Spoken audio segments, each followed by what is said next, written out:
Fala aí, galera, sejam muito bem-vindos a mais um episódio do Papo de Urocast, o podcast oficial do Papo de Uro. A gente tem o anseio de conversar sobre urologia, uma resenha urológica, falar sobre muito além da urologia. E hoje a gente está iniciando uma temporada especial, uma temporada que a gente vai falar sobre fellowship em urologia. Mas antes da gente começar essa temporada especial, queria convidar você que assiste o nosso canal, se inscreva no nosso canal, nas plataformas, no Instagram, no YouTube e no Spotify. Clica aí na estrelinha para dar um like para a gente, isso vai ajudar a entregar nosso episódio para mais pessoas, beleza? E também lembrar, ao final do episódio, responder aqui a caixinha de comentário de onde você está ouvindo esse episódio e como que está na sua cidade a questão de subespecialização em urologia para ingressar no mercado. Deixa esse feedback aqui com a gente e também vota na enquete. A enquete a gente vai deixar aberta aqui para vocês votarem em qual fellowship vocês querem que a gente grave o próximo episódio, beleza? Então, não se esqueça, inscreva no nosso canal, deixa o like e responda a caixinha e a enquete, beleza? Bom, então, para a gente começar essa temporada, eu queria aqui convidar a pessoa e o grande colega nosso aqui da página, que é o Arthur. O Arthur, ele fez a faculdade de medicina na Universidade Federal do Paraíba, fez cirurgia geral na Santa Marcelina, fez urologia no ABC, ele fez um fellow de uro-oncologia também no ABC e fez o fellow de cirurgia robótica no Hospital da Luz, em Lisboa, onde conheceu o Pedro. Pedro também é host aqui do nosso canal. E criamos essa amizade, então Arthur vai estar à frente dessa nova temporada aí para a gente falar um pouco sobre fellowship em urologia. E já vou passar a palavra para você, então, Arthur, obrigado por estar com a gente nessa empreitada e fala aí para os nossos ouvintes sobre o que a gente vai conversar nesse episódio. Bem, pessoal, como o Fuzeta já me apresentou, eu sou Arthur Farias, urologista, e agradeço aí o convite que me foi dado. Então, a gente já tinha conversado, principalmente quando eu tinha conhecido o Pedro lá atrás, quando ele tinha feito um observership conosco lá em Lisboa, a gente tinha percebido, isso é uma coisa que está claramente evidente nos últimos anos, que a urologia tem se internacionalizado, e isso em parte é porque alguns urologistas também têm essa sede de buscar um conhecimento fora e tentar. O mundo hoje é muito globalizado e as coisas são muito conectadas, então eu acho que esse é o princípio que nos levou a discutir mais sobre esse tema, entender inclusive como é que são os caminhos que cada uma das pessoas acabam tendo, o desejo que as motivou inclusive para buscar um fellowship fora e até a aplicação desses fellowships quando eles voltam aqui para o nosso país. Então eu acho que foi a ideia que começou ali, o embrião lá em Lisboa, e que hoje a gente está dando aqui um segmento. A gente vai ter uma temporada especial, como o João falou, e a gente vai explicar um pouco mais sobre esses fellowships também. Hoje o tema é sobre cirurgia robótica e eu estou aqui com dois convidados muito especiais, pessoas que têm um currículo ótimo, então não precisa nem eu acabar apresentando, vou pedir inclusive para cada um se apresentasse. Eu vou passar a primeira palavra agora para Rafael Tourinho, quero que ele se apresente, fale sobre como é que foi toda a sua formação, para a gente começar também o nosso bate-papo. Olá, pessoal, tudo bom? Obrigado, Arthur, obrigado pelo convite, pessoal. Eu acompanhei, né, logo que vocês fizeram o convite, já tem diversos episódios gravados, um sucesso, alguns amigos conhecidos que já passaram por aí. Me sinto muito honrado pelo convite de vocês, né? Eu sou Rafael Tourinho, né? Eu fui convidado para falar a respeito desse tema porque eu fiz um fellow no exterior, um fellow em cirurgia robótica na França, no Instituto Mutualiste Montsouris, né? Assim como o Arthur, minha formação em urologia, ela é pela Faculdade de Medicina do ABC, onde eu fiz, além da formação em urologia, um fellow de laparoscopia e cirurgia robótica, um fellow de urologia, meu mestrado e meu doutorado. Então, eu sou da mesma casa que o Arthur, né? Mas eu acho que o tema central hoje, vamos falar a respeito de cirurgia robótica e dessa internacionalização que realmente a gente tem observado nos últimos anos, uma procura muito grande, né, pelo exterior, né, por jovens urologistas tentando ampliar o leque de sua formação. Obrigado, Tourinho. Vou passar a palavra agora para Matheus. Fica à vontade, Matheus, para fazer as suas apresentações iniciais. Obrigado pelo convite, Arthur, João, Joca. Obrigado pela companhia aí, Rafael. Eu sou Matheus Paiva, urologista, formado no Hospital Federal dos Servidores do Estado, Rio de Janeiro. E fiz o fellowship em cirurgia robótica na Universidade de Leipzig, na Alemanha. Fiz também o fellow clínico e research em Aalst, na Bélgica. E fiz também o observership em Bordeaux, na Clinique Saint-Augustin.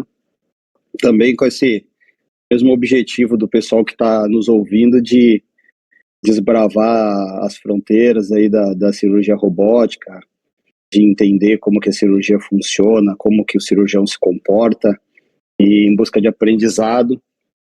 E estou à disposição aí para compartilhar o que eu vivi lá fora e também no retorno ao Brasil.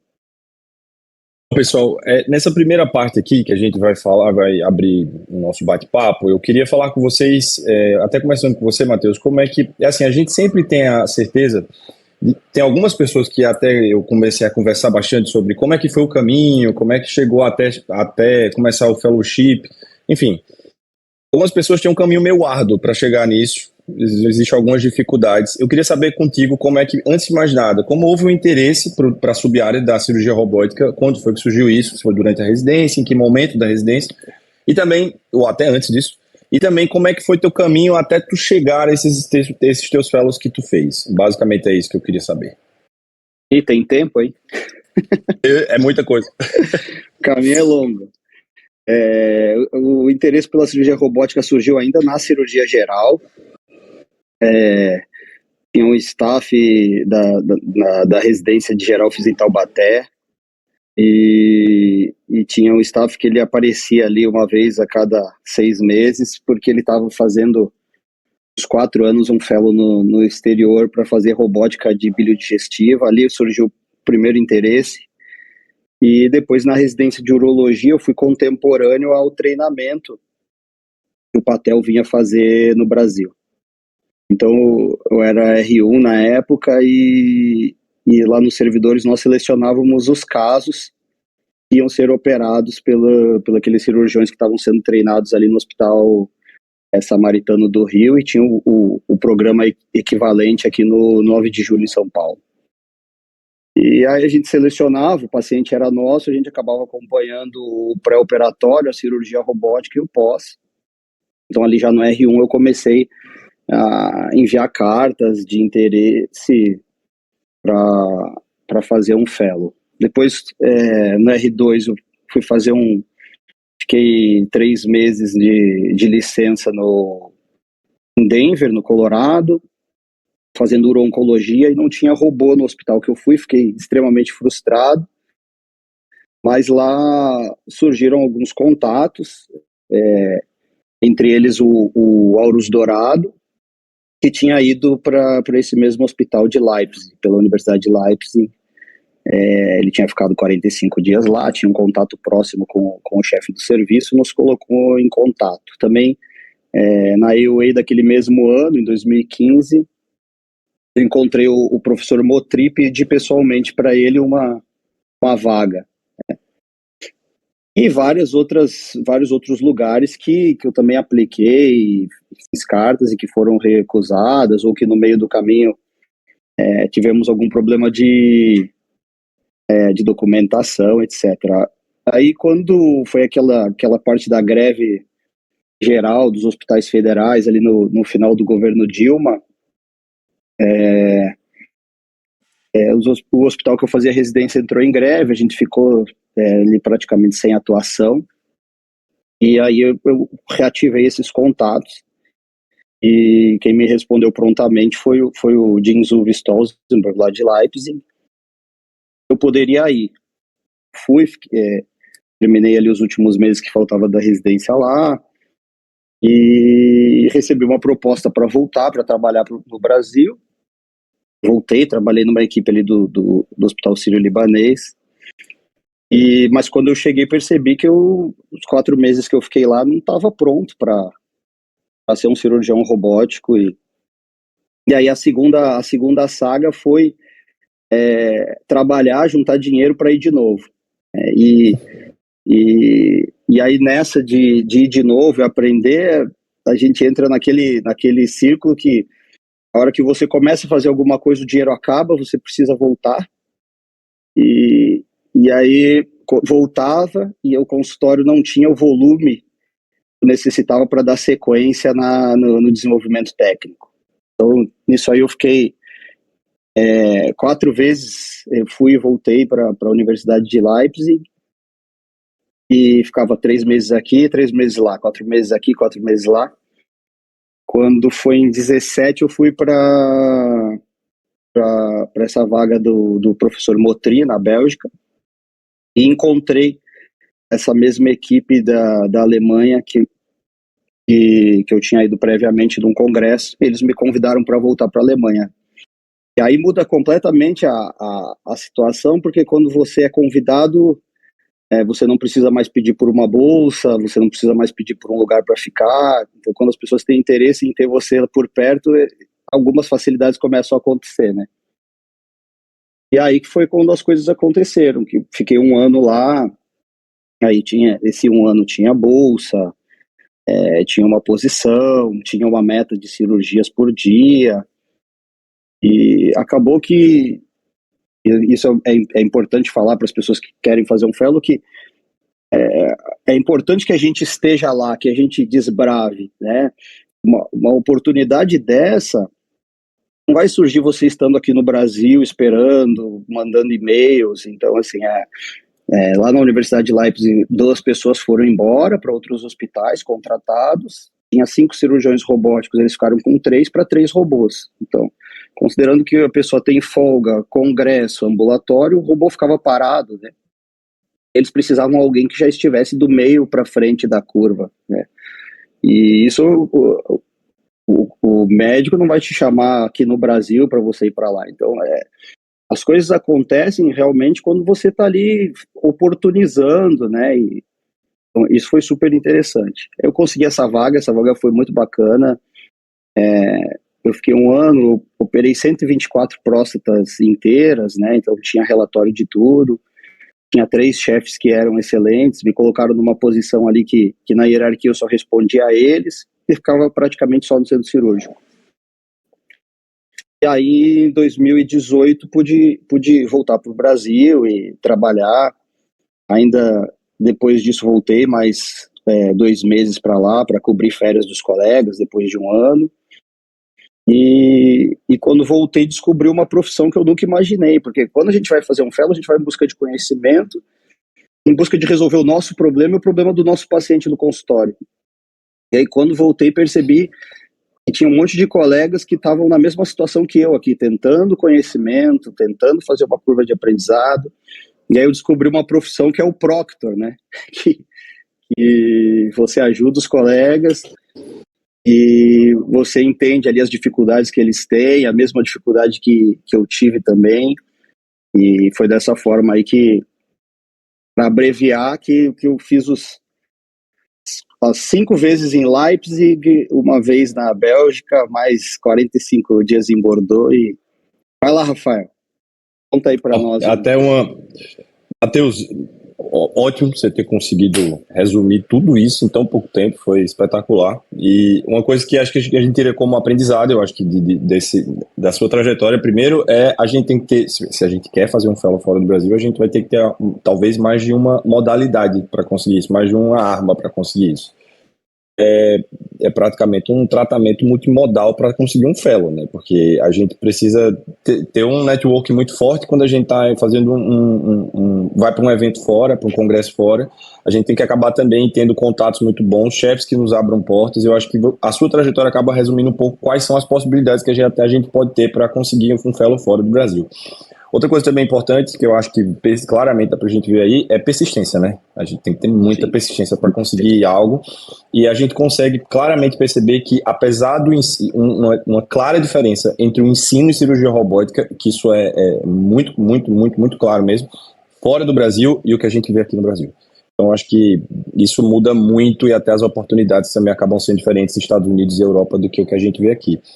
até para a gente dar segmento, Torinho, conta isso, como é que foi tua história, cara? Como é que você conseguiu ter de onde foi que surgiu esse interesse e também como é que foi tua chegada até o Monte Sorri? E até só fazer um parênteses, uma coisa curiosa também, assim, o Rafael falou que fez um fellow em laparoscopia, né, por oncologia, e ainda fez o fellow de cirurgia robótica, né, como que foi isso, né, porque hoje em dia a gente vê uma tendência dos urologistas pensarem muito mais na cirurgia robótica em si, né, mas o cirurgião que vem da laparoscopia ali, às vezes ele chega com um treinamento diferente. Então conta pra gente como é que foi essa escolha, né? De já ter feito laparoscopia ou fazer antes a laparoscopia para depois fazer a cirurgia robótica. Pois é, pessoal, é bom ouvir o Matheus falando essas coisas todas, que a gente vê que o osso está aí para todo mundo, né? Não é só a gente que faz os apertos. Como é que aconteceu? Essa pergunta é muito interessante que vocês fizeram, né? De onde é que veio a vontade? Como é que foi o início? Porque depois que foi feito, a gente dá aquilo como se fosse o destino, né? Que a gente já estava predestinado a fazer uma formação de tal jeito, né? E não é bem assim. Na verdade, pelo contrário. Eu sou um cara, como é que eu posso dizer, do mato, né? Se eu pudesse, eu teria ficado em Salvador. Um amigo meu que foi lá, que fez essa parte, você precisa ir para São Paulo, você está indo bem nas provas. Aí depois, de ir para fora, nunca imaginei, eu nunca fiz intercâmbio para fora. Meu inglês, quando eu resolvi fazer fellow, era bem ruim, eu não falava francês, então as armas que em teoria seriam necessárias para você desbravar, eu não tinha, né? Então, eu acho que o que vai te levar para fora vai ser muito mais o seu perfil. Uma coisa eu sabia, eu queria ser diferenciado, né? Só que quando a gente decide fazer um fellow, né? Eu lembro isso aí, foi lá na geral, eu fiz geral no Unifesp, eu trabalhava tanto que eu não tinha tempo nem de pensar em nada. Então, eu mal tinha ouvido falar de cirurgia robótica, para mim era uma coisa muito distante. Quando eu entrei na urologia no ABC, o Aria Carneiro, ele tinha acabado de sair, e o Aria tinha feito fellow fora, né? E lá no ABC eu ouvi falar cada vez mais de cirurgia robótica. Quando eu fui entender o que era cirurgia robótica, eu falei, olha, é isso aqui que eu quero fazer. Então, como eu falei para vocês, eu não tinha as ferramentas que eu precisava, né? E aí que começou um processo que me levou até o fellow, que me fez crescer muito mais do que o próprio fellow, né? Então, a partir do momento que eu tomei a decisão, que eu falei, eu quero ir para fora, eu falei, olha, eu não tenho pai, eu não tenho mãe para me bancar. Eu não sei falar a língua, eu não tenho o canal para ir para fora, né? E aí você tem que começar a se movimentar, né? A primeira medida que eu tomei foi no ABC, isso foi uma coisa que me ajudou bastante. O ABC no R5, você tem uma espécie de obrigatoriedade de fazer um fellow no exterior, né? um observership de um mês. Então eu decidi que durante esse observership eu faria ele no Monsurrio. Só que eu já precisava me movimentar antes para eu poder ser aceito no observership no Monsurrio.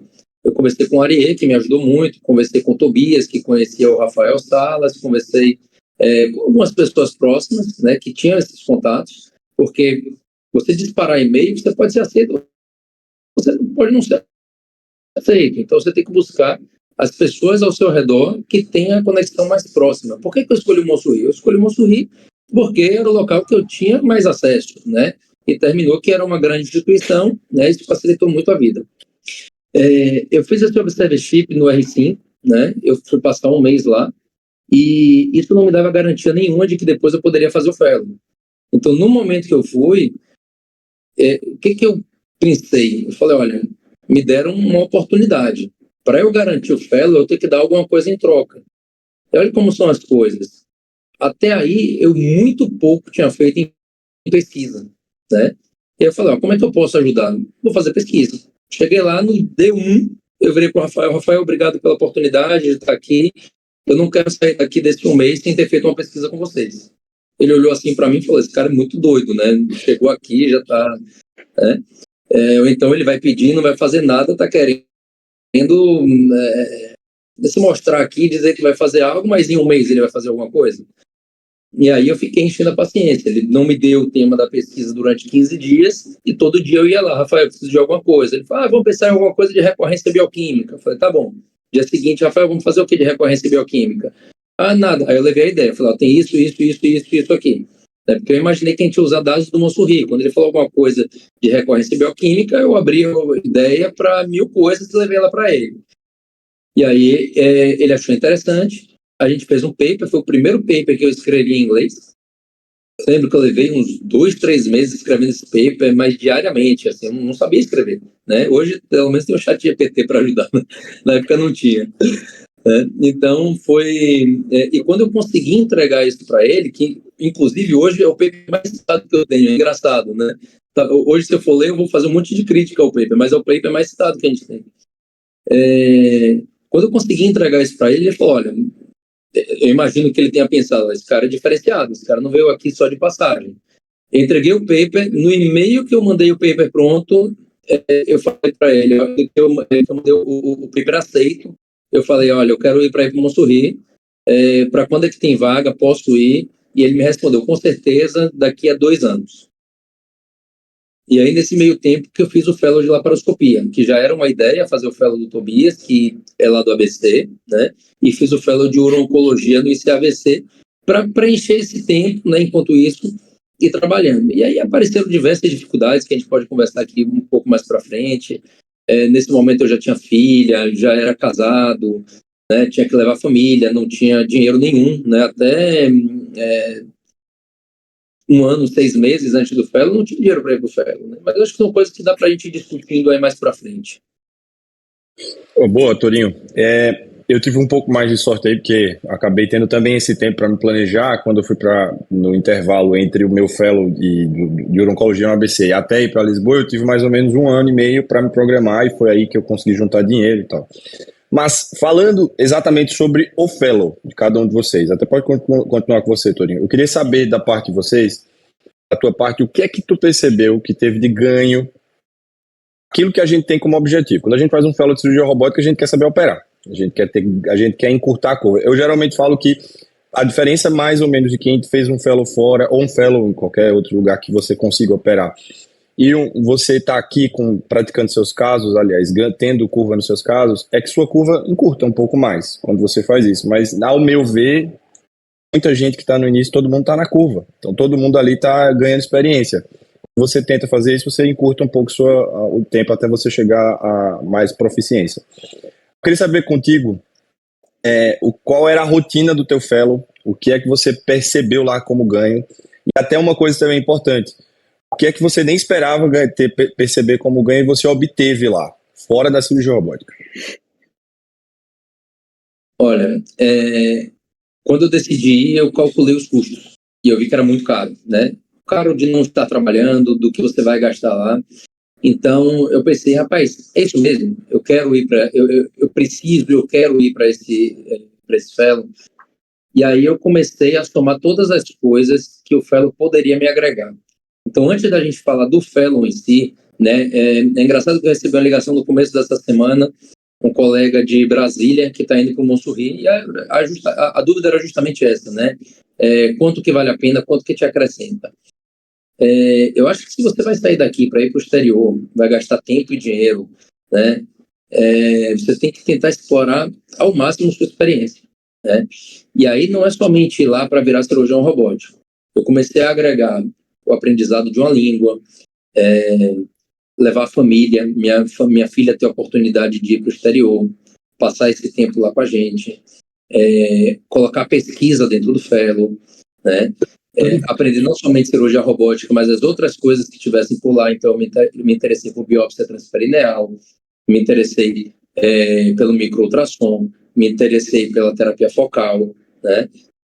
Porque você poderia ficar, meu fellow é de robótica, mas não, você tem que ir lá e tem que explorar tudo que eles tiverem. Me interessei pela pesquisa, que no final, talvez mais do que o fellow de cirurgia robótica, foi o que mais me deu projeção no meu retorno, né? Então, eu tentei colocar uma série de coisas, né, para poder gerar valor àquele movimento que eu estava fazendo. Em relação ao fellow e à cirurgia robótica em si, O que ele acrescenta? Matheus, você colocou, né, que fez 120 cirurgias, né? Eu fiz um logbook de 80, mas dizer que eu cheguei lá e que eu operei 80 próstatas inteiras, não é assim, né? No meu primeiro mês, eu não sentei no robô. No primeiro mês, eu fazia docking, auxiliava, né? Vez ou outra sentava para fazer uma coisa muito pequena, né? Mas mais do que sentar no robô ali inicialmente, né? Eu acho que o que você mais vai ganhar no fellow vai ser a vivência, contato, né? Você chegar, você ver o mundo de cirurgia, auxiliar um mundo de cirurgia, você está dentro. Mas eu vi um monte de cirurgia na internet. Não adianta. Estar dentro, né? É você olhar o tempo cirúrgico, é você ver o cirurgião entrando no plano errado e depois você tendo que recuperar, né? Isso acrescenta muito. No fellow da laparoscopia, com Tobias, na verdade, já era um fellow de laparoscopia e robótica. Então, eu já tinha visto muita cirurgia robótica com Tobias, já tinha sentado no robô, eu já tinha uma base boa. Isso acelerou muito o meu desenvolvimento lá no Montsouris. E aí depois, e por que você precisa dessa bagagem toda? Porque no momento que o chefe virar para você e falar, olha, é sua vez, pode sentar, você tem que conseguir aproveitar ao máximo. Se ali você vai começar a aprender que eu vou mexer a manopla, que é a tesoura, velocidade, movimento, não é isso, né? Antes de eu ir, eu fiquei indo para o Einstein com o Oliver somente para treinar, somente para sentar em console. Então, o que eu acho que eu consegui extrair muito do fellow do ponto de vista de cirurgia robótica foi toda a preparação do fellow de laparoscopia, do treinamento no console, né, na observação, assistir vídeo. Então, esses casos que eu tive, eles realmente foram casos onde eu pude tirar proveito, onde eu já estava nessa curva do meio para frente, como o Matheus falou. Isso me ajudou muito. Torinho, rapidinho, só uma curiosidade. Você falou que tinha dificuldade com a língua, né? Ali quando você estava no R5, quando você estava planejando. Quando você procurou estudar antes, tipo, ou você chegou lá para fazer o fellow, você foi aprendendo lá na hora também? Teve essa dificuldade a mais? Olha, Até porque francês é chato, hein? Fala aí como é que é. De tudo, esse aí para mim foi o maior ganho. Porque foi um ganho não só para mim. Quando eu voltei desse observership, meu inglês era bem ruimzinho. Eu cheguei em casa e virei para minha esposa e falei, olha, minha filha não vai passar por isso não. Pode matricular ela na escola bilíngue. Aí a gente foi olhar o preço, era mais caro, obviamente. Ela falou, olha, a gente não tem dinheiro para isso. Eu falei, tá bom. Peguei mais um plantão e desde lá está em escola bilíngue, ela, minha segunda filha. Então mudou a forma de pensar, né? Eu não tinha formação de língua, tinha formação de curso básico, mas não tinha uma formação, não tinha intercâmbio, não tinha nada disso. O que é que eu fiz? Eu comecei a estudar inglês inicialmente e depois comecei a estudar francês. Eu estudei 1 ano e meio de francês. Meu carro, você entrava, a única coisa que tocava era francês dentro do carro. Não tinha música, não tinha nada. Era francês. Aquele era meu momento de aprender. E eu aprendi, inclusive, a como aprender línguas. Isso é uma coisa interessante, porque hoje eu tenho uma facilidade maior para aprender outras línguas, porque eu aprendi como aprender, né? Você aprender as palavras, e do básico você ir para uma coisa, para uma conversa mais simples, e dali para uma coisa mais desenvolvida. Então, para você ver como o fellow não é somente ir lá aprender robô, você aprende muitas outras coisas para sua vida. Então, quando eu cheguei lá, eu já tinha melhorado bastante meu inglês, e eu já me comunicava razoavelmente bem em francês, as pessoas já conseguiam me entender. Com os chefes eu falava em inglês, mas com a enfermagem eu falava em francês. E aí que é uma coisa bacana, o Davi Constantin, que já estava lá, né, ele falava, olha, a enfermagem aqui é um pouquinho mais resistente, não brinca muito, são mais sérias. E depois que eu criei essa conexão de aprender a língua, e é interessante até que você chegue lá sabendo pouco, né, porque as pessoas te acolhem. Ela vai falar, o cara está aqui, se esforçando, passando vergonha para aprender minha língua, eu vou ajudar ele. A gente criou uma conexão tão forte com a enfermagem, que aquela enfermagem que era ranzinza, carrancuda, se tornaram todas amigas da gente. Então, foi um aprendizado bem bacana também, a questão da língua. Ô, Matheus, até pegando esse gancho que Torinho tinha falado antes, sobre ganhos adicionais que a gente tem fora a robótica, E, inclusive, como por exemplo, o Torinho falou sobre experiência com biópsia transperineal, também com o microultrassom e também com terapia focal. O que é que você viu ali diferente que também te chamou a atenção? E, claro, também pontuando aí até esses ganhos extra-hospitalares. É claro que nós vamos para um país exterior, sem recursos, sair completamente da zona de conforto para você ter um ganho profissional, um ganho técnico, né? Mas eu sempre falo isso, que mesmo, por exemplo, pessoas que estão curvadas aqui, e que eu sou o próprio, eu falo, cara, você está pronto, mas se eu fosse você, eu ia passar um mês, 3 meses ali para dar uma refinada, porque realmente o aprendizado é muito, muito, muito, muito grande, muito diferenciado. Eu lembro quando eu fui pro Alex Motri, na Bélgica, eu tinha a vaga para ficar 1 ano lá em 2016. E começou a chegar próximo, eu não recebia resposta nenhuma.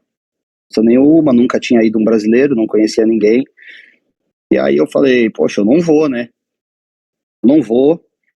E porque os caras não respondem mais, eles pararam de responder e tal. Eu já tinha a data, tudo, mas não respondiam. Quando eu voltei para o Brasil, fiquei nessa ida e vinda para a Alemanha. E aí, quando voltei para o Brasil, o meu proctor era o Zé Roberto Colombo. Ele era, cara, muito querido comigo, mas era assim: eu tinha 3 cirurgias esse mês seguinte não tinha nenhuma. Aí tinha 1, 2, eu falava, agora vai. Aí passava 2 meses sem operar nada. E aí ele falou, Matheus, você precisa fellow. Aí eu falei, cara, mas já fui 2 vezes, 3 vezes. Ele falou, mas ainda não tá bom. Ou você começa a delegar alguém para fazer as cirurgias, ou se você quer fazer inteira, você precisa que isso seja mais medular e tudo. E aí, cara, aquilo ali bateu em mim de uma forma que eu falei para minha esposa, vou vender o carro, o apartamento e tô indo embora. Ela falou, até quando? Eu falei, até eu fazer isso vendado. E aí, lá na Alemanha, que eu já tinha ido algumas vezes, eles falaram, a gente não consegue te dar uma vaga maior, não consegue uma bolsa. Eu peguei um avião, eu e minha esposa fomos lá na Bélgica. E essa história é interessante. Eu editei minha cirurgia, mais ou menos o que eu já fazia, e cheguei com o laptop aberto na sala do professor Motri. Quando eu bati, atendeu a Tinek, que está lá até hoje, secretária. Falei, olha, eu tinha uma vaga para o ano passado, vocês não me responderam mais. E eu vim ver que situação que está essa vaga, porque eu preciso falar com ele. Não vai receber. Eu falei, fala para ele que eu vim do Brasil só para falar com ele. Aí ela voltou e disse, ele vai te receber. E eu já cheguei largando o laptop na mesa dele, dei o play e falei, olha, essa é a cirurgia que eu faço. O meu proctor no Brasil falou que não tá bom e eu acho que você pode me ajudar a sair dessa situação e tal. Aí nessa conversa com ele eu fiquei sabendo que a secretária tinha sido demitida por compliance e que todo mundo que estava aceito no e-mail dela perdeu a vaga. Né? Então era uma notícia que eu nunca saberia. E ele falou, olha, você fica aí 15, 20 dias e volta daqui 2, 3 meses que eu vou me organizar para te receber. Né? E aí com essa vaga, aí eu voltei para o Brasil, vendi tudo, nós fomos embora e com essa vaga estar lá com ele, que eu encontrei o pessoal da Alemanha e que me convidaram para voltar para ter uma posição boa.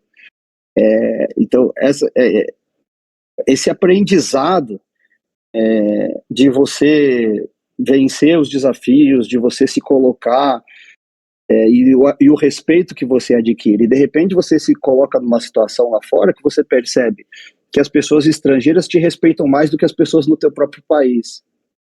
Valorizam mais a tua trajetória e mais o teu esforço do que as pessoas que estavam contigo aqui. Então, esse é o ganho maior. A gente vai buscar um ganho técnico, mas esse é o ganho maior, é o ganho pessoal de você se colocar, de você aprender, de você saber como falar com as pessoas, saber como pedir as coisas.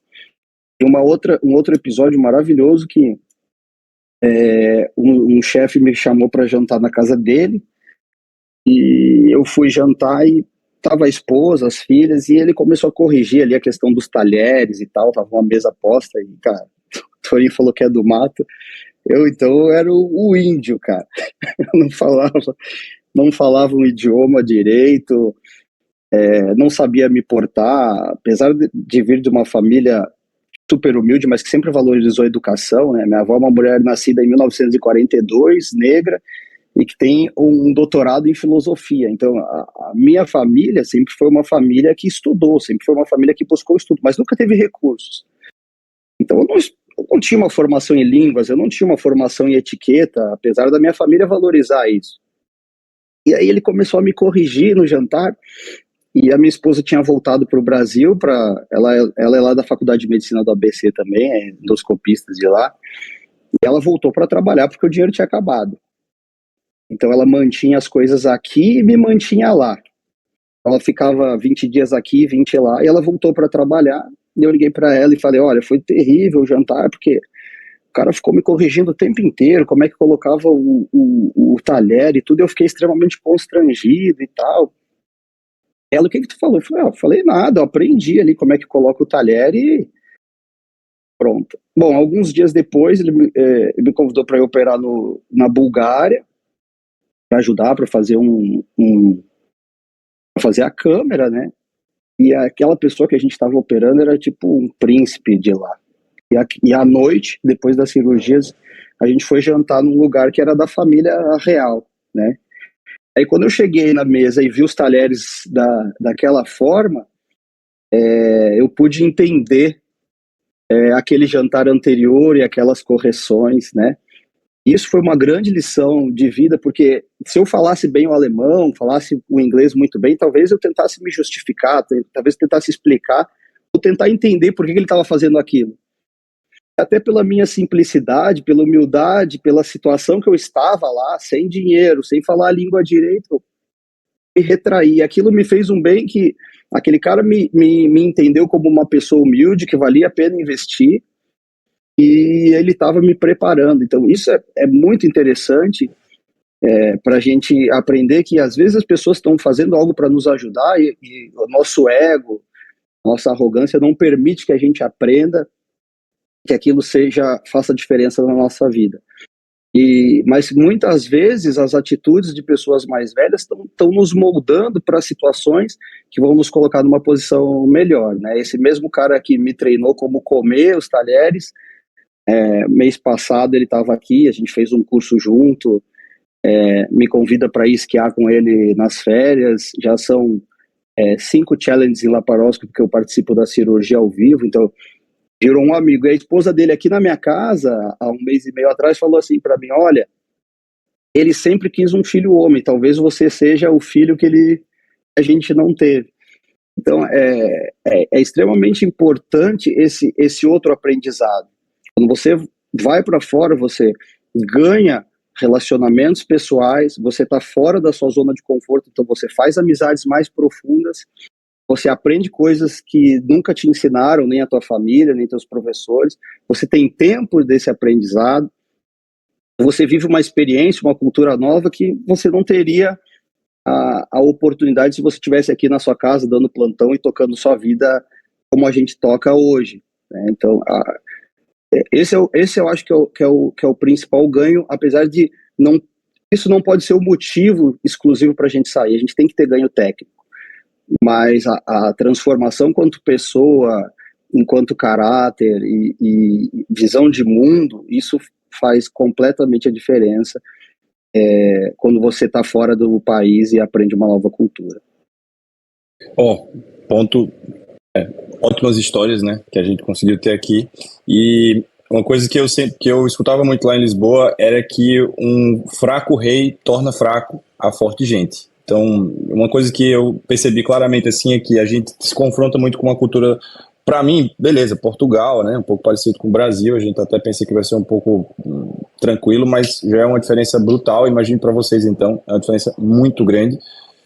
E eu queria entrar também para perguntar para vocês uma questão, antes até da gente falar sobre o retorno para o Brasil e os impactos que um fellow tem, para um fellow de cirurgia robótica tem para a nossa prática clínica. Mas uma coisa que eu queria perguntar a vocês, como é que foi a rotina de vocês, como é que foi o tempo? O Toninho até começou a falar sobre isso, porque isso é uma coisa que muita gente pergunta para mim, como é que foi. quanto tempo demora para você sentar no console e operar? Eu acho que isso depende de cada serviço, de cada lugar e da relação que a gente tem com o chefe, né? Depende muito de como é que ele encara isso para você. Eu queria perguntar a vocês aí como é que foi o tempo para vocês chegarem até sentar no console. E outra coisa também, uma pergunta importante é o quanto fazer simulação tem impacto para a prática clínica. Eu nem estou falando de assistir vídeo, porque isso tem realmente, mas simulação. Vai lá, Rafael. Pode falar aí, Rafael. Vamos lá. Tempo para sentar no console. Essa é a primeira pergunta que a gente faz quando chega no Fellow, né? Você fala, rapaz, e aí, como é que funciona? Quando é que eu sento? Lá tinha essa regra, né? Era 1 mês. Obviamente dependia da circunstância. Tinham muitos fellows que estavam... Porque era assim, eram 3 fellows de fora e tinham 2 residentes franceses, né? Só que quem está fazendo a residência lá na França, às vezes ele entra de férias, ele vai viajar, né? Ele está no país dele. E aí ficam somente os fellows. Quando concentra, né, fica pouca gente, aí termina sobrando alguma coisa a mais para a gente fazer. Mas basicamente era a partir de 1 mês. Com que frequência que você vai sentar? Isso tem uma escala, né? Lá no Monsurri funcionava com uma escala, o fellow mais velho fazia essa escala, né? Eu tive a sorte que os fellows mais velhos eram meus amigos, né? Era o Davi Constantin, depois eu fui fellow mais velho do Oliver também, então assim, teve muito brasileiro, né? E isso facilitou bastante para a gente. Mas basicamente a gente rodiziava entre os 5, né? Quanto que você vai fazer da cirurgia, né? Isso é completamente dependente de quem você é. E não digo nem somente da sua habilidade cirúrgica. A habilidade cirúrgica, obviamente, vai contar, né? Se você começa a fazer tudo errado, bom tomar. A outra coisa depende de quão afoito você é. Se você sai com as pinças lá para um lado e para o outro, o chefe se assusta e fala, deixa eu tomar logo esse negócio antes que esse rapaz faça alguma bobagem. E da relação do dia a dia, né? Você está ali conversando sempre, ele te vê como um amigo, ele vai deixar, né, você fazer mais tempo cirúrgico do que deixaria se você é uma pessoa mais fechada. Isso eu acho que é natural, faz parte do relacionamento humano. Eu tive uma vantagem grande por conta da laparoscopia, então eu conseguia progredir nas cirurgias e isso me permitiu usufruir mais do meu tempo de console. Mas eu acho que o que mais me acrescentou foi a relação que eu criei com os chefes, né? Eu tinha muito boa relação com os chefes, né? E uma coisa que aqueles macetes, né, do residente brasileiro. Como é que funcionava? A gente fazia o docking e ligava para o chefe, né? Então, era para ligar para o chefe quando estava começando a cirurgia. Pô, falar, vamos lá, a gente faz o docking aqui rapidinho, liga para o chefe e fala, chefe, está começando a cirurgia. Então, daqui o chefe ia descer e tal, a gente já sentava no console e já começava a fazer. Se você chega lá, você já derrubou a bexiga, você já abriu o colo vesical anterior, você já está começando a dissecção posterior, chegou na vesícula, ele fala, o cara já progrediu, né? Se ele progrediu sozinho, vamos ver até onde é que ele vai. E aí deixa mais um pouquinho. No final, pela boa relação que eu tinha com o Rafael fazia, senta aí, você vai fazer a cirurgia inteira. E aí eu ganhei algumas cirurgias inteiras, né? Então, basicamente é isso. De rotina, durante esses 6 meses, 1 mês mais sofrido e depois você vai progredindo passo a passo, né? E aí depende da velocidade de cada um, da habilidade das conexões de cada um. Teve gente que progrediu bastante, teve gente que chegou ao final do fellow que não tinha progredido tanto, então isso é bem variável, viu? Não dá para dizer que é uma receita de bolo que vai sair todo mundo com a mesma formação, não. Em relação à sua pergunta do treinamento, entra isso aí. Quanto mais você treinar, quanto mais você assistir vídeo, quanto mais, se você tiver uma visão da laparoscopia, não tem nada a ver, não tem completamente a ver. Por mais que os tempos, a forma como você se movimenta seja diferente, a visão anatômica fica muito aprimorada, né? Então, eu acho que vale a pena você investir no máximo que você puder de treinamento de habilidades manuais, né? Seja com laparoscopia ou com simulador, e participar de cirurgias. Vídeo pela internet, sim, né? Que é o que mais tem disponível, mas se você puder estar em campo, nem que seja só assistindo as dificuldades, vale muito a pena. Isso é importante, o Torinho falou sobre você tá dentro do jogo, né? Porque você precisa. E aí a gente tem um presságio muito grande, qualquer cirurgia minimamente invasiva, que todo mundo olha, perto vê, então até quem é espectador consegue aprender durante a cirurgia.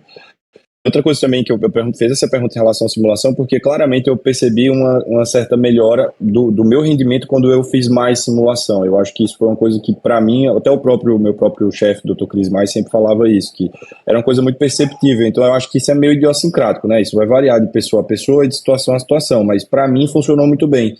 Então, o que normalmente eu fazia era, quando eu tinha sábado, nos meus finais de semana em Lisboa, eram todos no simulador, no robô, então, porque para mim funcionou muito bem ter feito simulação, deu um ganho muito grande. Logo também, entre a cirurgia, logo quando eu terminei o fellow, até começar a voltar lá, eu passei quase 1 ano e meio sem grandes contatos, porque a minha região aqui na Paraíba não tem muito acesso ao robô. Então, eu acabei que, para mim, a simulação funcionou muito bem. E aí, na tua opinião, Matheus, como é que era a tua rotina e essa história de quanto tempo até realmente a demorar a operar? No seu caso, foi um pouco multifacetado, né? Porque foram muitas tive diversas experiências ali em Bordeaux, nunca sentei. Fiquei ali 45 dias, nunca sentei. Na Bélgica, fiquei 3 meses lá com o Motri. A gente tinha 2 vezes por semana, tinha a Horse Academy, que a gente operava porco, cachorro e cadáver fresco. Depois de 1 semana você já é instrutor ali do curso, então você toma. Veio o pessoal muito do Sudeste Asiático ali, eles vêm sem nenhuma noção. Então assim, o curso de nefré parcial, bom, vou fazer a nefré parcial do polo inferior e você faz do polo superior. Então você já começa fazendo toda semana. Isso me ajudou muito quando eu fui a 4ª vez para a Alemanha, porque eu cheguei com essa mão de todo dia estar fazendo alguma coisa, mesmo que não fosse em pessoas, né? Nos pacientes, a gente fechava uma anastomose, baixava uma bexiga, nesses 3 meses ali. Se eu sentei 10 vezes no console, foi muito. Na Alemanha, não existia, apesar da primeira publicação ser do Stolzenburg, de sistematização de treinamento, no fellow não existia essa rotina que tinha no Montsouris. Então, a primeira vez que eu fui 4 meses, eles deixavam fazer alguma coisinha, baixar uma bexiga, aí depois você volta, faz, eles respeitam a tua persistência, então começam a te delegar algumas coisas, mas é isso que o Rafael falou. Ali na Alemanha era muito mais a questão pessoal, o relacionamento com a enfermagem, porque assim, eles não ficavam dentro da sala enquanto você estava fazendo, só nos primeiros casos mesmo, mas baixei a bexiga, eles iam fazer outra coisa. Então, os olhos da enfermagem eram os olhos dele, né? O chefe, eu percebia muito que ele valorizava muito a câmera mexendo. Então, ele ligava no telefone da sala, se você estava ali fazendo, a cirurgia está progredindo no cérebro dele. Se estava em silêncio, ele já vinha vindo, porque ele sabia que não ia ter. Quando eu fui a 4ª vez, que daí eu já estava com uma posição, já vinha vindo desse centro de treinamento na Bélgica, a proposta foi diferente. Eu tinha uma programação de fazer 3 cirurgias por dia, né? E aí a regra era que começasse às 7 e terminasse às 4 da tarde. Então, e 3 salas funcionando. Então, quando eles estavam os 3 chefes, eu baixava a bexiga aqui, ia para a próxima sala, baixava do próximo, ia para a próxima, baixava, aí voltava e assumia a cirurgia da sala 1, que era a minha sala. Então, eu fazia várias vezes as etapas, mas eu tinha essa programação. Então, qual que era o combinado? Eu tinha tempos para fazer as etapas. Se eu me atrasasse, eu tinha que chamar. Então, eu tive alguns problemas, porque apesar de botar o despertador, às vezes eu perdia o tempo, e aí acaba suspendendo a última cirurgia do dia, e isso era um problema muito sério, porque o sistema é público, tudo. Então, essa última vez que eu fui, eu já tinha uma posição definida, né? E na Alemanha tem muito uma questão de rótulos, né? E por isso que é importante, mesmo, até para você fazer um fellow, que você se prepare, que você faça simulador aqui no Brasil. Porque se você sentou e eles rotularam que você não é um bom cirurgião, provavelmente você não vai ter uma nova oportunidade. Ou as oportunidades serão muito raras. Diferente de um centro de treinamento igual o Montsouris, igual em Aalst, no ALV e na Orsi, que tem uma sistematização em que você vai passar pelas etapas, ali você não tem uma sistematização, você tem oportunidades, né? Então, várias vezes eu estava operando, veio o urologista que estava há 10 anos no serviço e falou, pô, cara, eu tô aqui 10 anos e nunca sentei no robô, o que você fala para ele? Como que é a negociação? O que você ofereceu para ele? Né? As pessoas vinham tentar entender por que eu estava sentado no console, apesar de ser um país extremamente hierárquico, mas eles tentavam entender por que o chefe delegou que o Matheus ia fazer as cirurgias, ia estar sentado no console e aqueles outros médicos iam estar na enfermaria e fazendo os plantões. Não.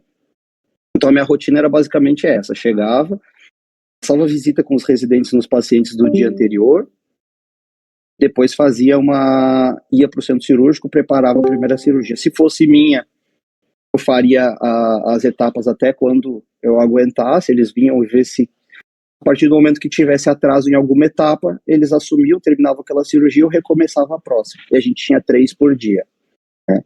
E aí, depois de um tempo, você começa a fazer parte da rotina e aí eles percebem que você se tornou uma pessoa útil ali. Então, eles começam a delegar as funções e você tem as suas obrigações, e ali eles conseguem ter mais liberdade para fazer as outras coisas, a questão científica, os ambulatórios. Se torna uma ferramenta útil na engrenagem, né? Mas o que eu tenho para recomendar, assim como conselho, para quem vai, é que, cara, faça o máximo de simulador, faça o máximo de vídeos, porque, assim, em alguns lugares não é sistematizado, você vai ter oportunidades. E se você for rotulado que você não sabe ou que você não está preparado, eles não têm tempo para perder, né? Eles têm um monte de metas, um monte de organização que não vai ser possível. Com relação ao simulador, na Alemanha a gente não tinha. Nos períodos que eu estava no Brasil, simulava muito, lá a gente não tinha simulador, tinha 3 robôs sem simulador, nem o do console tinha. Na Bélgica tinha os simuladores e tinha a academia. Então na academia tinha simulador, porco, cadáver e cachorro. Era bem completo lá.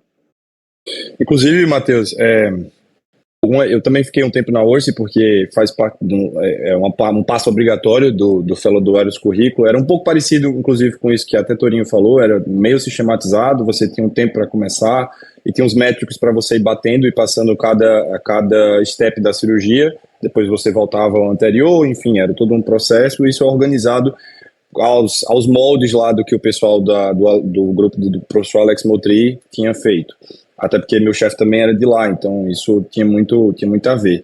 Mas lá na Orsi, em algum momento aconteceu num treinamento de um porco ter um ataque cardíaco muito importante porque a urina acabou sendo absorvida no peritônio? Não. Aconteceu no nosso grupo, no meu grupo aconteceu, foi uma situação bem atípica e sempre era uma das coisas que todo mundo... Exato. Eles sempre chegavam perto para dizer, olha, cuidado, se a urina cair no peritônio, o porco pode parar. E um deles parou lá. Foi um negócio meio confuso. Mas, voltando agora um dos nossos temas que a gente tinha falado inicialmente, Torinho, todo mundo fala, e aí todo mundo me adiantou isso daí. Quando a gente volta para o Brasil, a realidade é bem, bem diferente mesmo. E eu queria saber, para te perguntar, como é que foi? Se você conseguiu, a gente consegue planejar muito a nossa ida, mas a nossa volta, como é que foi? Como é que foi o retorno e o que é que no fim das contas você acha que houve de impacto na tua carreira e na aplicação na tua prática clínica, ter feito um fellow fora? Minha situação foi um pouquinho diferente, Arthur, que eu já voltei meio encaixado, né? Eu estava morando em São Paulo, né? Já sabia que eu ia fazer o fellow fora. Quando eu estava fazendo o fellow com o Tobias, eu conheci o Lucas Batista, né? E aí eu comecei a já preparar a minha volta 2 anos antes, né? E calhou que ele estava precisando de uma pessoa, né? E aí, no meio do fellow do Tobias, eu tinha que fazer o fellow, juntar dinheiro, vir para Salvador para acompanhar o Lucas. Só nesse ano eu vi cerca de umas 10, 12 vezes em Salvador. O Lucas ia para São Paulo para operar cirurgia robótica. Todas as vezes que ele ia, eu tinha que trocar todos os meus plantões, minhas coisas, e ia acompanhar ele, então eu já deixei tudo mais ou menos preparado. Quando eu fui lá para o Monsorrio, o Lucas chegou aí lá me visitar. O Eduardo, que meio que entrou no grupo depois de mim, porque eu já estava vindo aqui para algumas cirurgias antes, Ele começou efetivamente no grupo 6 meses antes de mim, porque ele terminou tudo, terminou o fellow do Tobias, que ele fez o fellow do Tobias também, voltou e eu ainda tinha que ir para o Montsouris para fazer o fellow e depois retornar. Quando eu voltei, para minha sorte, né, não é sorte, porque você termina preparando o terreno e o esforço para isso não foi pequeno, já tinha tudo meio que encaixado. Eu já estava em um grande hospital, né, de Salvador, eu já tinha 5, 6 consultórios abertos, então facilitou bastante minha vida. O fellow me ajudou bastante nessa época. Eu lembro encontrando um colega daqui de Salvador, que estava eu e o Lucas no centro cirúrgico. O colega virou para o Lucas e fez: então esse aí que é o francês, né? E ali eu vi o impacto, né, que tinha tido. No caso, eu ia voltar para aqui como um total desconhecido, né? Só que quando eu voltei para Salvador, não tinha muita gente que tinha feito fellow no exterior. Tinha algumas pessoas que tinham ido, passado um mês, feito observa, mas feito um fellow no exterior, pouca gente. Então, isso me deu um destaque, não um destaque das pessoas dizer, essa pessoa é diferenciada, é melhor do que ninguém, não é isso. Mas é o start para você se tornar conhecido, né? Você não volta como um total desconhecido que vai começar a trabalhar. Você já volta com rótulo mesmo, né? Que é um outro benefício do fellow, né? A gente vai para aprender, a gente vai para tudo, mas você tem ali um carimbo de dizer, poxa, olha, passou por um lugar, ou seja, esse cara ter ido para lá, ele é pelo menos um pouco diferenciado, né? E eu acho que isso me ajudou muito na volta para Salvador. Mas eu acho que é uma situação atípica, né? A maioria das pessoas que voltam sem nada e tem que procurar se encaixar no mercado, e é difícil, né? Porque você, além de tudo, ficou mais um tempo fora, ou seja, as pessoas, de certa forma, esquecem de você, né? Contigo, Matheus, como é que foi? Como é que foi esse retorno entre os vários que você teve? Eu não tive dificuldade também. Também acho que é atípico. Eu tinha um emprego aqui em Santos, que no hospital que eu trabalhava não tinha robô, nada, mas a gente já fazia laparoscopia e já tinha outros médicos, não urologistas, mas tinha reumatologista, cardiologistas, que eram colegas que estavam fazendo doutorado, pós-doutorado fora. Então, o hospital, a diretoria do hospital já estava com essa cultura de que era normal o médico sair e voltar. Então, eu simplesmente, nesse emprego, eu simplesmente bloqueava a agenda, ficava o tempo, e quando eu voltava, 15 dias antes eu reabria, e eles sempre me ajudaram nisso. Inclusive, esse diretor depois virou diretor do Paulistano, e eu pude ser chefe da robótica lá com ele alguns anos depois. Tinha também o professor Marcos Daoglio, que é um amigo pessoal. Eu trabalhei 8 anos com ele até esse ano, e nesses 8 anos, nesse período todo que eu ia, ele sempre falava: olha, isso é fundamental, você precisa fazer isso, e seu lugar vai estar aqui. Então eu sempre tinha certeza que quando eu voltasse eu tinha esses 2 lugares, e mesmo quando eu fiquei 1 ano lá, quando eu voltei, meu lugar estava ali na equipe. Então acho que é importante a gente deixar isso meio amarrado antes de sair, né? Você ir, ficar sem contato com ninguém e voltar depois é muito difícil, porque muita gente te vê no retorno mais como um concorrente, e um concorrente melhor especializado. Então, você amarrar antes, igual eu fiz, igual o Rafael fez, é fundamental. Também tinha uma oportunidade no Rio, que o chefe da residência lá, que era o Fernando Vaz, ele sempre disse: olha, você precisa fazer isso. O Fernando foi uma pessoa que ficou 14 anos nos Estados Unidos. E então ele dizia: olha, assim, quando você voltar, as portas estiverem fechadas, aqui você tem um lugar. Então eu me mantinha sempre, pelo menos uma vez por semana, cada 15 dias, mandando e-mails, mandando mensagens. Enquanto você está lá, você tem que manter contato.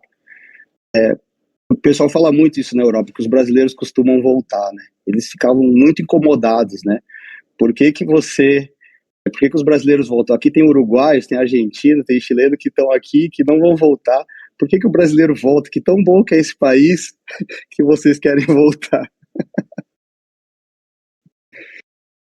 Isso é verdade. Todo mundo, acho que vocês já devem ter, alguém já deve ter perguntado para vocês o porquê de vocês terem voltado para o Brasil. Eu tenho certeza que alguém já fez essa pergunta. uma última coisa sobre a volta é o seguinte: todas as vezes que eu voltei, eu mantive meu Proctor. Da última vez, poxa, eu tinha feito muito mais cirurgias com a técnica de lado que com a técnica dele. O Zé Roberto Colombo foi treinado pelo Guio, era 2 braços de um lado, eu usava 2 do outro, era cirurgia completamente diferente. Mas você ter essa humildade de chegar devagar quando você volta é fundamental, entendeu? Então, poxa, eu tinha experiência, eu operava sozinho na Alemanha, vou fazer no Brasil, como que eu vou fazer? Eu vou chamar um proctor, eu vou me cercar de pessoas experientes, eu vou começar devagar. E enquanto ele não falou vai, eu continuei convidando, né, até que chegou o momento que ele falou, cara, vai, tá tudo diferente, você tá me atrapalhando. Então, isso é uma coisa interessante também. Quando a gente volta, saber chegar numa boa na volta, né? Não chegar achando que tá sabendo tudo. Isso é uma boa dica para chegar numa boa. Matheus, isso aí que você falou é interessante. Eu esquecendo de falar isso. Quando eu voltei, a técnica que eu faço hoje é completamente, mas completamente diferente da que eu aprendi no Monsurri, né? Logo que eu cheguei, eu queria fazer a mesma técnica do Monsurri, eu tinha aprendido daquela forma. E os primeiros casos eu fiz daquela forma. Só que o Monsurri faz dockside, coloca o robô pela lateral, né? É extraperitoneal. Leipzig também. O braço é do outro lado do que a maioria das pessoas estão acostumadas. Então, o auxiliar, ao invés de ficar à direita do paciente, tinha que ficar à esquerda. De tudo, né? O que mais me incomodava é que o auxiliar não conseguia me auxiliar direito, porque estava habituado a fazer de uma forma, e aí ele não conseguia, batia, né? E aí a gente chegou à conclusão que precisava padronizar. No início era meu embate com o Lucas, eu ficava brincando com ele. Eu falava, Lucas, a gente tem que fazer de uma forma só. Vamos fazer do meu jeito? Ele, rapaz, você é maluco, só você faz desse jeito. Eu falei, não, rapaz, presta atenção. A gente vai ter 2 pinças de preensão de cada lado. O auxiliar vai entrar pela esquerda do paciente de frente. Aí coloquei, então, me diga aí sua técnica, o que é que acrescenta? Nada, pô, só traz dificuldade. E aí ficava nessa brincadeira até o momento que eu falei, eu vou ter que ceder porque eu acho que, como grupo, né, a gente tem um grupo aqui, nós trabalhamos em 10. Mas eu, o Lucas, o Eduardo ali concentrado na robótica, mas todo mundo participa, né? Todos eles fazem.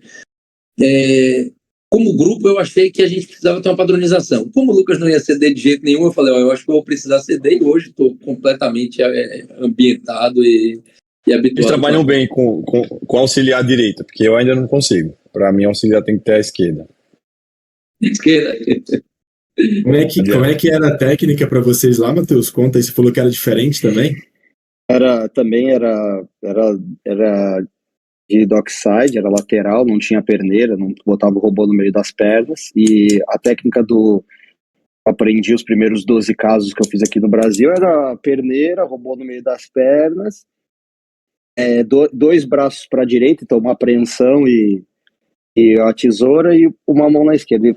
Aí na Alemanha era dockside esquerdo do paciente, à direita era só a tesoura e 2 instrumentos de preensão à esquerda, né?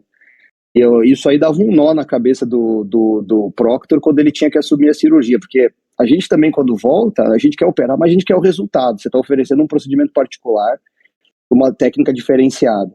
Então eu falava, vou fazer um nervo, faz o outro. A hora que ele sentava para fazer, ele não se encontrava, né? Ele ficava irritadíssimo e tal coisa. Mas aí foi mais fácil. Ele falou, cara, segue o jogo, faz do seu jeito aí, tá tudo certo. E aí eu segui da minha forma, no meu consultório, com meus pacientes, e saí ensinando os outros. Hoje em dia também já mudei tudo. Mas era isso, era completamente diferente, tanto da técnica do Patel quanto do Guio, que era o que o pessoal fazia no Brasil na época. E você, coisa para perguntar a vocês. O Dr. Cris Mais, como é que era que vocês faziam? Então, 2 pinças à esquerda, 2 pinças à direita, um pouco parecido com o que os meninos tinham falado, só que o auxiliar realmente fica à esquerda, e para mim ainda não consegui mudar isso não, eu estou tentando, aqui é totalmente diferente, mas algumas eu tentei mesclar em algumas cirurgias. Como é que eu fiz? Eu tentei fazer, nas primeiras cirurgias, mais ou menos uma adaptação de como o pessoal faz aqui, Aí teve uma cirurgia que eu cheguei e falei para o meu proctor que estava aqui, eu falei, eu posso fazer exatamente como eu aprendi para ver se as coisas realmente vão fluindo bem, e aí eu vi que foi bem. Aí a gente tá meio que encontrando um meio termo entre as coisas pra gente, exatamente como os meninos estão falando, a única diferença é que eu tô nesse processo de mudança, né? Porque quando a gente vem com uma ideia, chega aqui e as coisas realmente são diferentes. Mas eu estou tentando encontrar justamente esse equilíbrio, até o momento tem ido bem.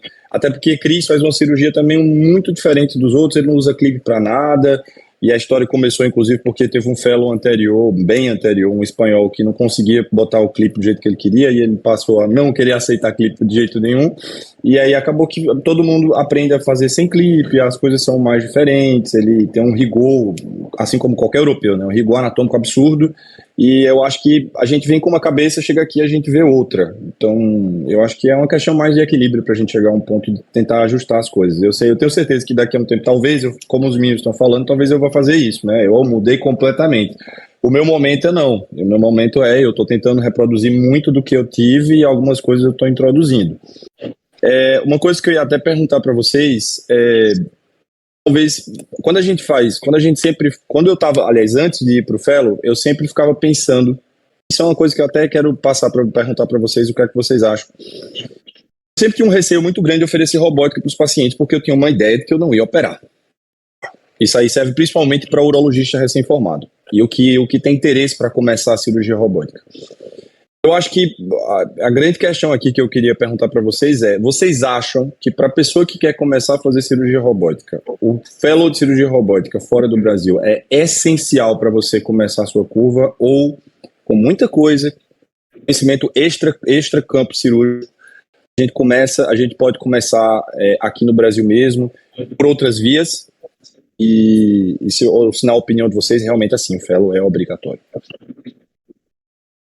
Não acho obrigatório, eu acho que são momentos, né?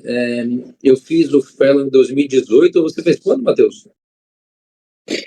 Cara, eu terminei o último em 18.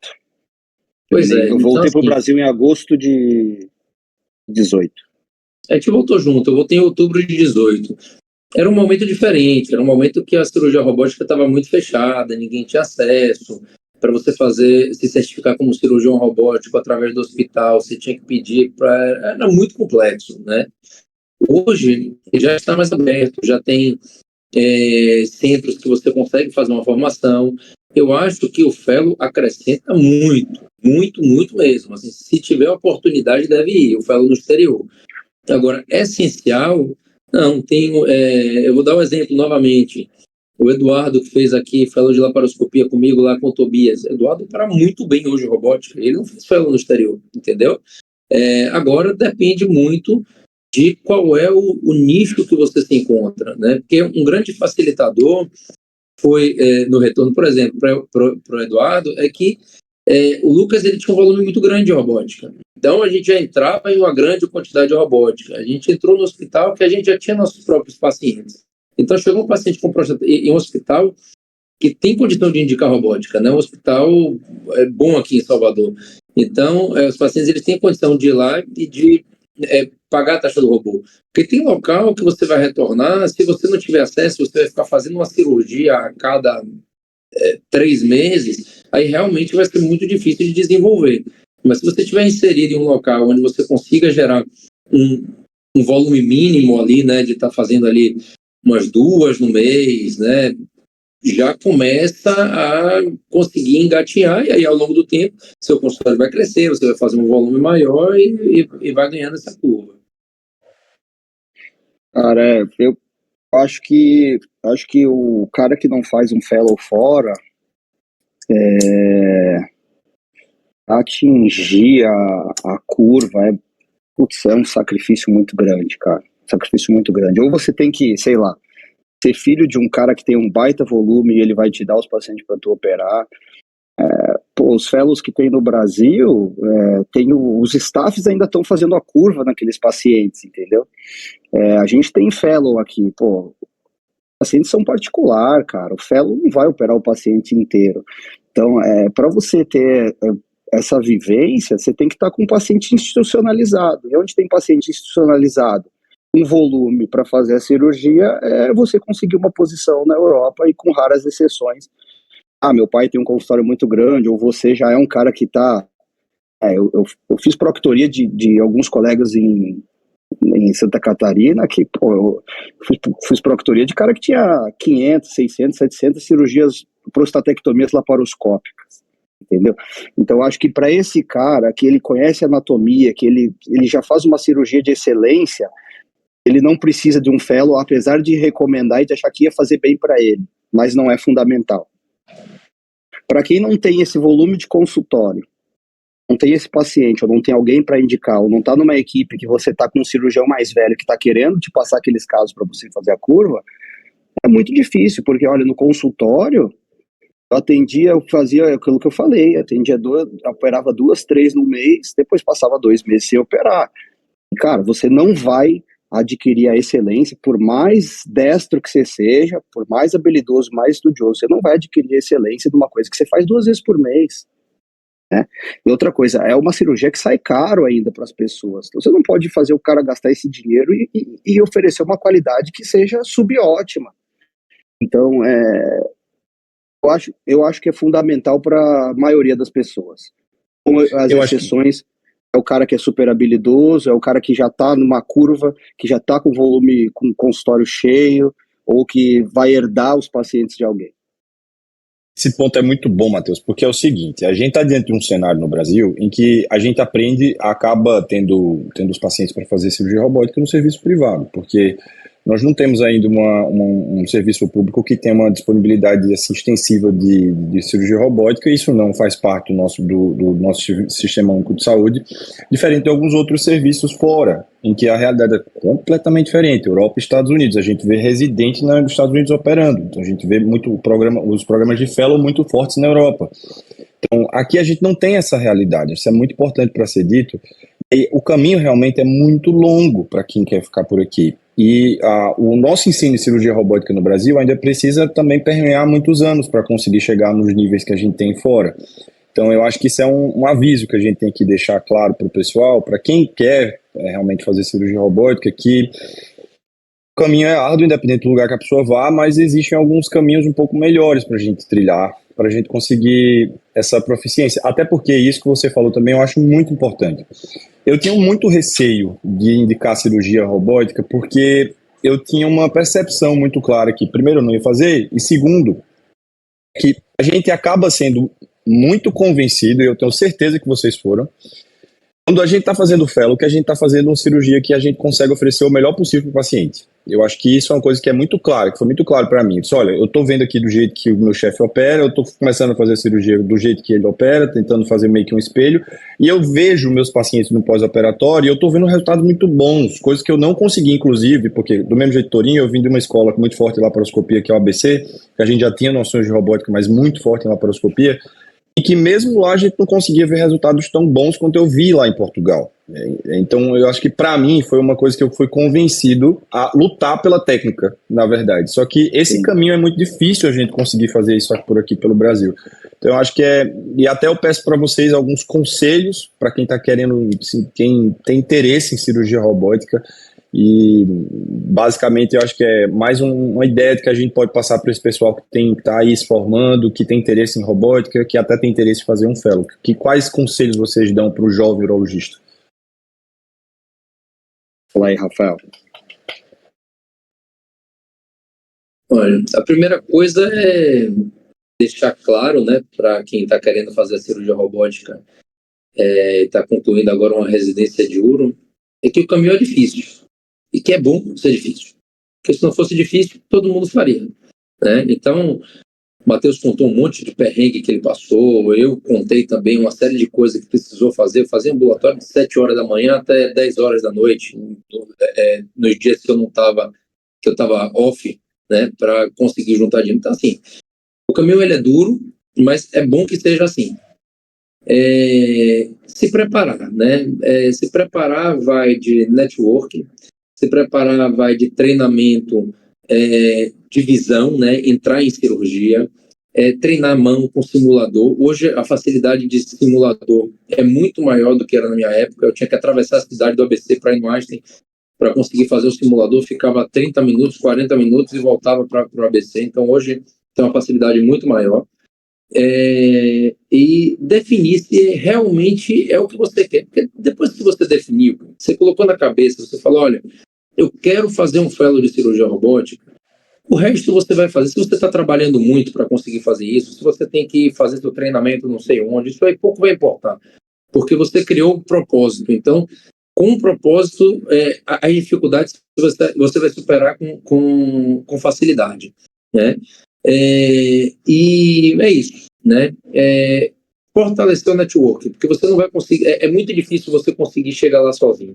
Você precisa ter humildade de entrar em contato com aquelas pessoas que já têm algum acesso e realmente pedir ajuda, dizer, olha, eu quero ir, eu preciso ir, mas não sei como é que eu faço para chegar lá. As pessoas já sabem o caminho, e se você for uma pessoa interessada, certamente as pessoas não vão se negar a ajudar. Eu concordo, acho que o network é super, super importante. Eu tive ajuda de pessoas, ajudei outras tantas, inclusive teve um e-mail interessante no mês passado que aplicaram lá para Leipzig e o chefe respondeu assim, o nosso contato no Brasil é o Dr. Matheus que nos lê em cópia. Então, é interessante que você se torna a referência deles aqui, né? E quando você indica alguém, realmente eles valorizam essa indicação. Então, o networking é importante, a organização financeira, de língua também, puxa, estudar. Eu tinha sido aceito no Montsouris para 2017, mas aí eu consegui ir para lá antes e tudo, e eu fiz 1 ano e meio de francês também. E quando eu fui para Bordeaux, minha esposa foi me visitar, eu comecei a conversar de futebol com todo esforço, conversar de futebol com o garçom, e a minha mulher pegou e não me reconheceu, porque ela sabia o índio que eu era. Então, é isso, é preparar a língua que você vai falar, se organizar financeiramente, ter uma vida simples lá fora e uma vida simples aqui para juntar. Abrir mão cara, eu vendi carro, vendi apartamento, então assim, o planejamento do fellow começa da esposa que você escolhe para estar do seu lado, né? A esposa deu plantão, me ajudou a bancar as coisas aqui e lá, minha esposa aceitou ver o carro da família e o apartamento da família serem vendidos, né? E essas coisas a gente reconstrói tudo de novo. Então, se você tem um sonho de fazer qualquer coisa, que hoje o assunto é o fellow, você tem que valorizar aquilo, você tem que ir para frente, tem que fazer acontecer e não dá para medir muito as consequências, sabe? Porque quando a gente faz as coisas com amor, com paixão, vai voltar. Então, assim, você compra outro apartamento, você compra outro carro, mas você não compra o tempo que você deixou de ir, a oportunidade que você perdeu, a experiência que você deixou de aprender. Então, tem que ter essa certeza, né? É claro que no meio depois que você toma a decisão, aparecem diversas dúvidas, né?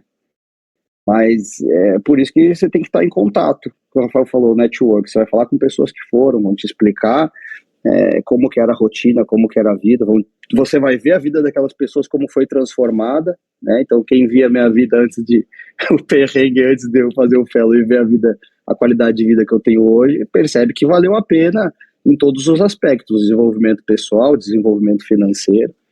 Então, essa é a dica, que faça as coisas de forma organizada, que peça, né? Aprenda a pedir. As pessoas demoram para entender quais são as suas limitações. Eu lembro que a última vez que eu estava na Alemanha, que eles me convidaram, aí eles perguntavam, você tem uma casa? Você tem um salário? Como que você está vivendo? Quanto que você está pagando de aluguel? Mas isso leva um tempo, leva uma intimidade. Então, a gente não pode ser desagradável, deselegante, mas, cara, no momento adequado, você tem que chegar e falar, olha, eu estou precisando disso. Olha, eu não consegui uma bolsa a partir de agora, eu vou precisar voltar para o meu país.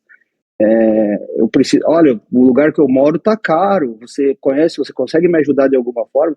Então, essas coisas que muita gente não tem coragem, a gente precisa se posicionar, né? E a gente às vezes tem vergonha disso, mas as pessoas começam a respeitar a gente muito mais quando a gente fala a verdade, quando a gente explica para elas a situação que nós realmente Porque a pessoa vê tudo aquilo que você está passando para estar lá, entendeu? Então, isso é fundamental também, que você seja verdadeiro, honesto, que tenha coragem de pedir ajuda, de ter humildade para pedir auxílio. Então, pessoal, eu sei que a conversa é muito boa. Por mim, eu passava aqui mais 2, 3, 4 horas possíveis, porque acho que a gente tem muito a extrair de vocês dois. E eu queria deixar aqui, inclusive, Essa é a aberto etapa para... 2, Rafael. Parte 2. Eu acho que vale, hein? Falta falar aqui com meus chefes para ver se eles aceitam, para ver se a gente consegue fazer um ponto 2 aí, para a gente ter um novo bate-papo. Esse tema merece. E eu queria deixar aqui aberto para vocês para fazerem as considerações finais e para a gente encerrar nosso podcast hoje.